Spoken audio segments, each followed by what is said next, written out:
എല്ലാവർക്കും സലു കിച്ചണിലേക്ക് സ്വാഗതം. ഞാൻ സമീറ.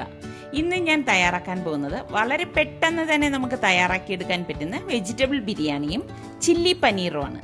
അപ്പോൾ അത് എങ്ങനെയാണ് തയ്യാറാക്കുന്നതെന്ന് നമുക്ക് നോക്കാം. ഈ വെജിറ്റബിൾ ബിരിയാണി തയ്യാറാക്കാൻ വേണ്ടിയിട്ട് ഞാനിവിടെ കുറച്ച് വെജിറ്റബിൾസ് എടുത്തിട്ടുണ്ട്. അതുപോലെ തന്നെ ഞാനിവിടെ ഫ്രോസൺ ഗ്രീൻ പീസാണ് എടുത്തിരിക്കുന്നത്. ഇതിപ്പോൾ ഞാൻ പച്ചവെള്ളത്തിൽ ഇട്ട് വെച്ചിരിക്കുന്നതാണ് ഫ്രോസൺ. അതിൻ്റെ ആ ഒരു ഐസൊക്കെ പോകാൻ വേണ്ടിയിട്ട്. പിന്നെ ഇതിലേക്ക് എടുത്തിരിക്കുന്ന വെജിറ്റബിൾസ് ഞാനിവിടെ ഒരു ക്യാപ്സിക്കം എടുത്തിട്ടുണ്ട്, 2 ക്യാരറ്റ്, 2 പച്ചമുളക്, ഒരു സവാള, കുറച്ച് കോളിഫ്ലവറും കുറച്ച് ബ്രൊക്കോളി എടുത്തിട്ടുണ്ട്. ബ്രൊക്കോളി നിർബന്ധമൊന്നുമല്ല കേട്ടോ, ഉണ്ടെങ്കിൽ എടുത്താൽ മതി. അപ്പം നമ്മളുടെ കയ്യിൽ ഏത് വെജിറ്റബിൾസ് ആണോ ഉള്ളത് അത് വെച്ചിട്ട് തയ്യാറാക്കാവുന്നതാണ്. ഇപ്പോൾ ക്യാരറ്റും പൊട്ടറ്റോയും മാത്രമാണുണ്ടെങ്കിൽ അത് വെച്ച് ഇത് തയ്യാറാക്കിയെടുക്കാം. ഞാനിവിടെ ഇന്നിപ്പോൾ പൊട്ടറ്റോ ഉപയോഗിക്കുന്നില്ല. ഇത്രയും വെജിറ്റബിൾസ് കൊണ്ടാണ് ഈ ബിരിയാണി തയ്യാറാക്കുന്നത്. അപ്പോൾ ഇനി ഇതൊന്ന് കട്ട് ചെയ്തെടുക്കാം.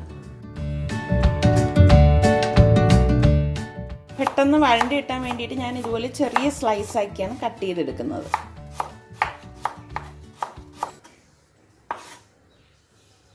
സവാള ഞാൻ ഇതുപോലെ നീളത്തിലാണ് സ്ലൈസ് ചെയ്തെടുക്കുന്നത്. ഇതിങ്ങനെ ഫ്ലവറായിട്ട് തന്നെ അടർത്തിയിടത്തേ ഉള്ളൂ കേട്ടോ. ക്യാപ്സിക്കം ഈ ഒരു സൈസിലാണ് കട്ട് ചെയ്തെടുക്കുന്നത്, കുറച്ച് വലിപ്പത്തിൽ. നമുക്കിനി ഇത് വഴറ്റിയെടുക്കാം. ഒരു പാൻ അടുപ്പത്ത് വെച്ച് ചൂടാകുമ്പോഴേക്ക് ഞാനിതിലേക്ക് 1 ടേബിൾ സ്പൂൺ നെയ്യ് ഇട്ട് കൊടുക്കുകയാണ്. ഇതോടൊപ്പം തന്നെ 1 ടേബിൾ സ്പൂൺ ഓയിലും കൂടി ഒഴിച്ചു കൊടുക്കാം. ഇനി ഇതിലേക്ക് ഞാനിവിടെ 3 ഏലക്കയും ഇതുപോലെ തന്നെ 4-5 ഗ്രാമ്പും 2 പീസ് പട്ട എടുത്തിട്ടുണ്ട്. അത് ഇതിലേക്ക് ഇട്ട് കൊടുക്കണം. 1/4 ടീസ്പൂൺ ഷാ ജീര കൂടി ഇതിലേക്ക് ചേർത്ത് കൊടുക്കാം. നമ്മൾ ഈ കട്ട് ചെയ്ത് വെച്ചിരിക്കുന്ന വെജിറ്റബിൾസ് എല്ലാം ഇതിലേക്ക് ഇട്ട് കൊടുക്കാം.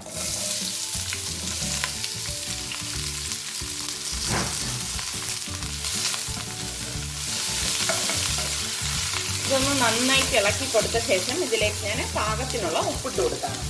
നമ്മൾ ചോറ് വേവിച്ച് വെക്കുന്നതിൽ ഉപ്പിട്ടിട്ട് തന്നെയാണ് വേവിച്ചെടുക്കുന്നത് കേട്ടോ. അപ്പോൾ അത് കണക്കാക്കി വേണം വെജിറ്റബിളിലേക്ക് ഉപ്പ് ചേർത്ത് കൊടുക്കാൻ.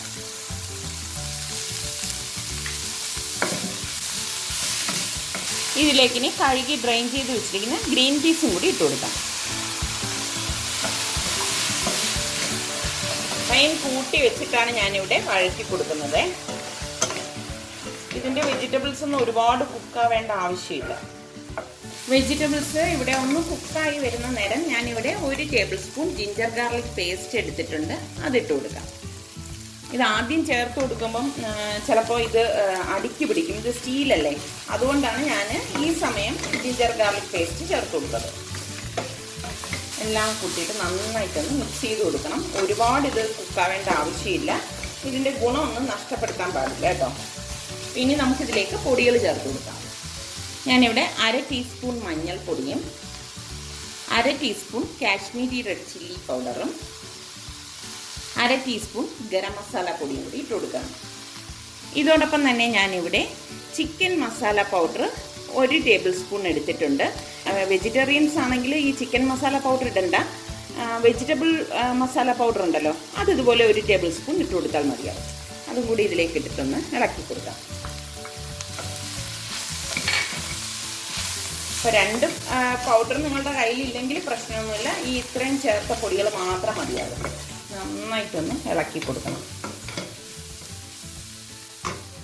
ഇതിലേക്ക് ഇനി ഞാൻ 2 ടേബിൾ സ്പൂൺ തൈര് എടുത്തിട്ടുണ്ട്. ഈ തൈരും കൂടി ഒഴിച്ചിട്ട് ഇളക്കി കൊടുക്കാം.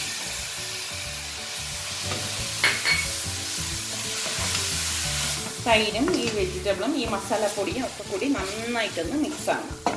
ഇത്രയും മതിയാകും. ഇനി നമുക്ക് ഈ വേവിച്ച് വെച്ചിരിക്കുന്ന റൈസ് ഇതിലേക്ക് ഇട്ടിട്ട് മിക്സ് ചെയ്ത് കൊടുക്കാം. ഇപ്പം നമ്മൾ തലേ ദിവസം ചോറുണ്ടാക്കി വെച്ചിരിക്കുന്നെങ്കിൽ അത് ഇതിലേക്ക് ഇട്ടിട്ട് ഇളക്കി കൊടുത്താൽ മതി.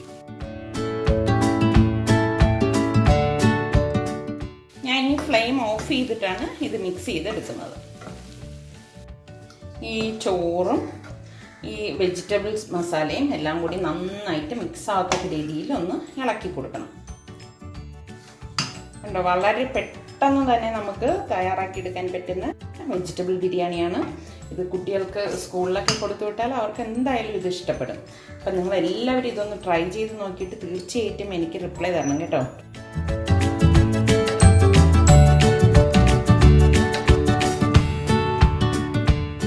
ഇതുണ്ടാക്കാൻ വേണ്ടിയിട്ട് ഞാനിവിടെ 200 ഗ്രാമിൻ്റെ പനീറാണ് എടുത്തിരിക്കുന്നത്.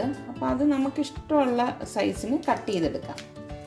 ഞാനിതുപോലെ മീഡിയം സൈസിലെ ക്യൂബ്സ് ആയിട്ടാണ് കട്ട് ചെയ്തെടുക്കുന്നത്.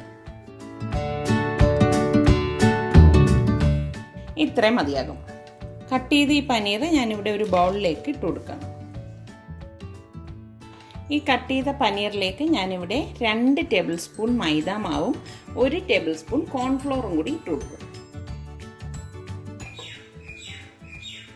കോൺഫ്ലോർ കൂടി പോകണ്ട കേട്ടോ. ഇനി ഇതിലേക്ക് 1/4 ടീസ്പൂൺ കുരുമുളക് പൊടിയും പാകത്തിനുള്ള ഉപ്പും ഇട്ട് ഇതൊന്ന് മിക്സ് ചെയ്ത് കൊടുക്കാം.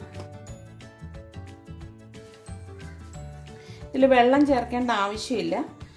ഈ പനീറിൻ്റെ ഈ ഒരു ഈർപ്പത്തിൽ തന്നെ ഇതങ്ങ് കോട്ടായിക്കോളും കേട്ടോ.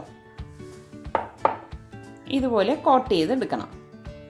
ഒരു പാനിലേക്ക് നമുക്ക് ഈ പനീർ ഫ്രൈ ചെയ്തെടുക്കാനുള്ള ഓയിൽ ഒഴിച്ചു കൊടുക്കാം. ഓയിൽ നന്നായിട്ട് ചൂടാകുമ്പോൾ നമ്മൾ ഈ കോട്ട് ചെയ്ത് വെച്ചിരിക്കുന്ന പനീർ ഇതിലേക്കിട്ട് ഒന്ന് ഫ്രൈ ചെയ്തെടുക്കണം. എണ്ണ ഇവിടെ നന്നായിട്ട് ചൂടായിട്ടുണ്ട്.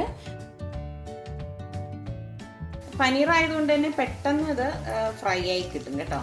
അപ്പം അത് പൊട്ടിപ്പോവാണ്ട് പെട്ടെന്ന് തന്നെ തിരിച്ചു മറിച്ചു വിട്ട് നമുക്ക് എണ്ണയിൽ നിന്ന് എടുക്കണം. നമ്മൾ കോട്ട് ചെയ്തതിൻ്റെ ബാക്കിയിരിക്കുന്ന മാവുണ്ടല്ലോ, ഇത് കളയൊന്നും വേണ്ട. ഇതിലേക്ക് ഇനി നമ്മൾ 1 ടേബിൾ സ്പൂൺ കോൺഫ്ലോറും കൂടി ഇട്ട് മിക്സ് ചെയ്തെടുക്കും. നമ്മൾ ഗ്രേവിയിൽ ചേർക്കുന്നത് ഇത് മിക്സ് ചെയ്തെടുക്കുന്ന ഈ കോട്ടിംഗ് ആണ്. നമ്മൾ പനീർ ഇതുപോലെ ഈ മാവിലിട്ട് മിക്സ് ചെയ്യുമ്പോൾ ഒട്ടും വെള്ളം ചേർക്കരുത് കേട്ടോ. വെള്ളം ചേർത്ത് കഴിഞ്ഞാൽ ശരിക്കും ഒരു കറക്റ്റ് ഒരു ടെക്സ്ചർ കിട്ടത്തില്ല. വെള്ളം ചേർക്കാതെ ഇതുപോലെ ഒന്ന് കോട്ട് ചെയ്തെടുത്താൽ മതിയാവും. പെട്ടെന്ന് റെഡിയായി കിട്ടും കേട്ടോ. ഇത് പൊട്ടിപ്പോവാണ്ട് ഒന്ന് സൂക്ഷിച്ചാൽ മതി. ഇത് എല്ലായിടവും ഒന്ന് ഇതുപോലെ ഒന്ന് തിരിച്ച് മറിച്ചു വിട്ട് ഇതുപോലെ ഗോൾഡൻ കളർ ആകുന്നത് വരെ ഒന്ന് ഫ്രൈ ചെയ്തെടുക്കണം കേട്ടോ. ഇത്രയും മതിയാകും. ഞാനിത് എണ്ണയിൽ നിന്നും മാറ്റുവാണ്.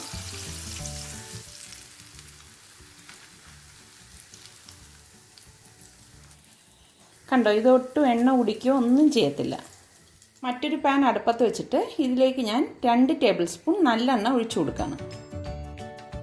ഈ നല്ലെണ്ണ ചൂടാവുന്ന സമയം കൊണ്ട് ഞാനിവിടെ ഇതിപ്പോൾ പനീർ കോട്ട് ചെയ്തതിൻ്റെ ബാക്കി മാവാണ്. ഇതിലേക്ക് 1 ടേബിൾ സ്പൂൺ കോൺഫ്ലോറും കൂടി ഇട്ട് കൊടുത്ത് ഒന്ന് മിക്സ് ചെയ്യും. എന്നിട്ട് കുറച്ച് വെള്ളം ഒഴിച്ച് ഇതൊരു പേസ്റ്റ് പോലെ ഒന്ന് കലക്കിയെടുക്കും. ഒരുപാട് ലൂസാക്കണ്ട കേട്ടോ. ഈ ഒരു രീതിയിൽ കട്ടയില്ലാതെ ഒന്ന് കലക്കിയെടുത്ത് മാറ്റി വെക്കും. അപ്പോൾ പാൻ ഇവിടെ ചൂടായിട്ടുണ്ട്. ഇതിലേക്ക് ഞാനിവിടെ 8-10 വെളുത്തുള്ളിയും ഒരു ചെറിയ പീസ് ഇഞ്ചി സ്ലൈസ് ചെയ്തും എടുത്ത് വെച്ചിട്ടുണ്ട്. വെളുത്തുള്ളിയും ചെറുതായിട്ട് അരിഞ്ഞതാണ്. അതിലേക്ക് ഇട്ട് കൊടുക്കാം.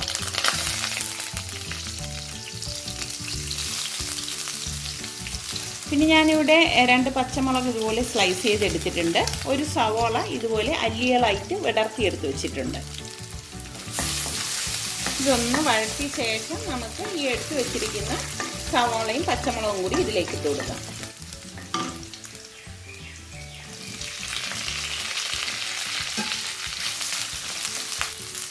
ഹൈ ഫ്ലെയിമിലാക്കിയിട്ടാണ് ഞാനിത് വഴറ്റി കൊടുക്കുന്നത് കേട്ടോ.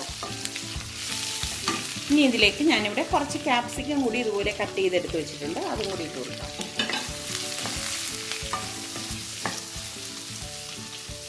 ഇനി ഞാൻ ടൊമാറ്റോ കെച്ചപ്പ് 2 ടേബിൾ സ്പൂൺ ഒഴിച്ചു കൊടുക്കണം.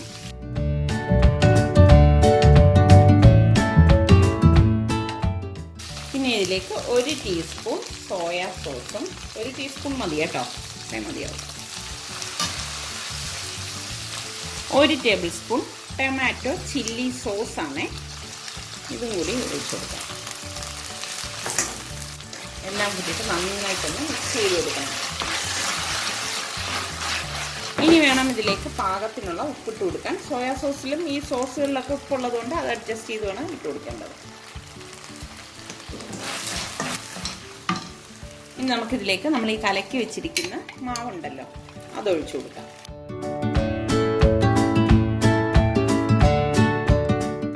ഞാൻ ഇതിലേക്ക് 1 കപ്പ് വെള്ളം കൂടി ഒഴിച്ചു കൊടുക്കണം.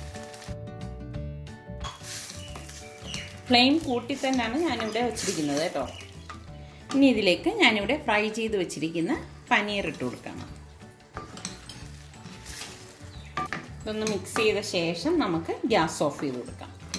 ഒരുപാട് ഇത് തിക്കാക്കി എടുക്കേണ്ട ആവശ്യമില്ല. ഈ ഒരു കൺസിസ്റ്റൻസിയാണ് നമുക്ക് വേണ്ടത്. ഇനി നിങ്ങളുടെ കയ്യിൽ സ്പ്രിംഗ് ഒണിയൻ ഉണ്ടെങ്കിൽ അതൊന്ന് വട്ടത്തിലരിഞ്ഞ് ഇതിലേക്ക് ഇട്ട് കൊടുക്കാം. അപ്പോൾ എൻ്റെ കയ്യിൽ സ്പ്രിംഗ് ഒണിയൻ ഇല്ലാത്ത കാരണം ഞാനിപ്പോൾ അത് ഇതിലേക്ക് ചേർക്കുന്നില്ല. അപ്പോൾ വെജിറ്റബിൾ റൈസിൻ്റെ കൂടെയും പുലാവിൻ്റെ കൂടെയും ചപ്പാത്തിയുടെ കൂടെയൊക്കെ കഴിക്കാൻ പറ്റിയ അടിപൊളി ഒരു പനീർ ചില്ലിയാണ് കേട്ടോ ഇത്. ഇന്നത്തെ ഈ 2 റെസിപ്പീസും നിങ്ങൾക്ക് ഇഷ്ടമാണെങ്കിൽ നിങ്ങൾ ട്രൈ ചെയ്ത് നോക്കിയിട്ട് അതിൻ്റെ ഫീഡ്ബാക്ക് എനിക്ക് തരാൻ മറക്കരുതേ. പിന്നെ ഇതുവരെ നമ്മുടെ സലു കിച്ചൻ സബ്സ്ക്രൈബ് ചെയ്യാത്തവർ ഇനിയും ഉണ്ടെങ്കിൽ ഈസി റെസിപ്പികൾക്കായി സലു കിച്ചൻ സബ്സ്ക്രൈബ് ചെയ്യാൻ വേണം കേട്ടോ.